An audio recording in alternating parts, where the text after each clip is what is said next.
when it comes down to it as African American. However, personally, I do identify as biracial on a personal level. My mother being white and my father being black. Definitely, especially with being biracial. In a sense, there's always that saying, too black for the white kids, too white for the blacks. But there's a true statement in that sense. Whenever I was growing up, it was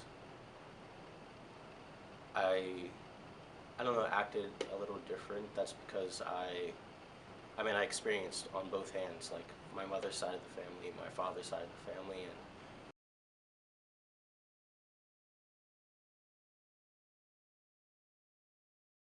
things, and maybe acted a little different. It's sad when it came down to it.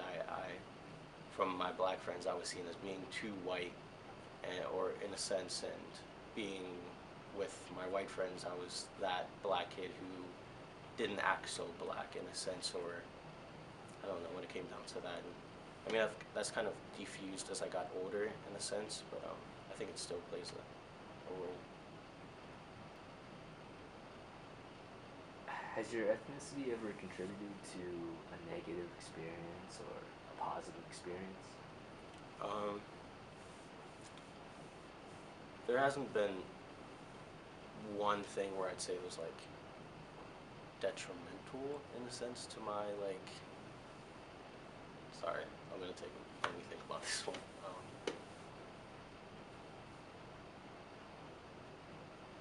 trying to think. How do I want to answer this?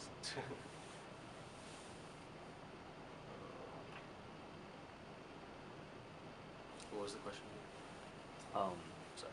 no, take your time. Has your ethnicity ever contributed to a positive or a negative experience?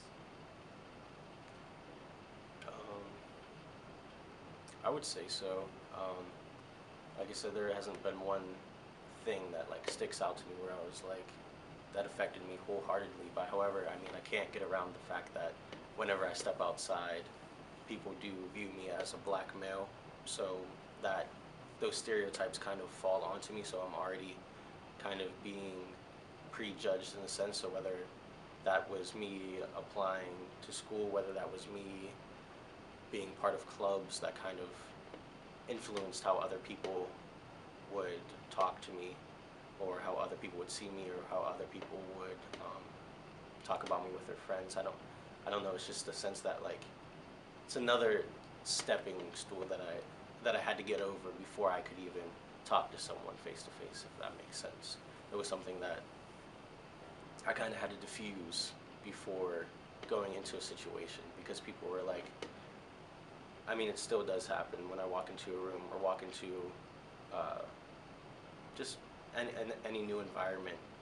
People were just like, oh, he's going to do this, and I know people aren't going to say that, but however, it does make sense how they phrase questions or how they kind of set apart that distance when normally they wouldn't separate themselves so much from another person of another race, if that makes sense. What was your experience growing up? Um, from the moment you could, I guess, from elementary school, middle school, high school, to applying to colleges, to your college experience?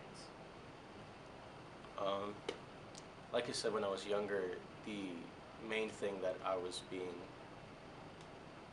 I'm sorry, that went over. Go ahead. We can edit this. I All just right, want to cool, make sure cool. that anything that I'm saying, there's a little bit of a delay Okay, before you respond, so that I can edit okay. it So do all you want through. to ask it again? Yeah, definitely.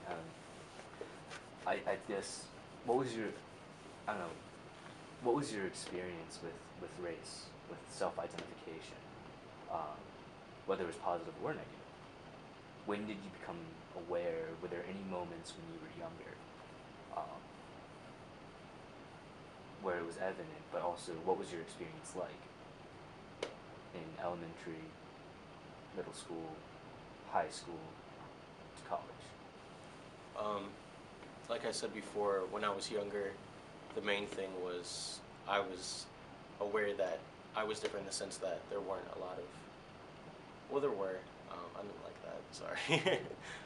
I'll pause and then start so that you can. It's fine. I don't know. I'm sorry. Take your time, man. It's not something that has to be like one take. Okay. Yeah. I'm gonna go back and then edit what I can. Okay.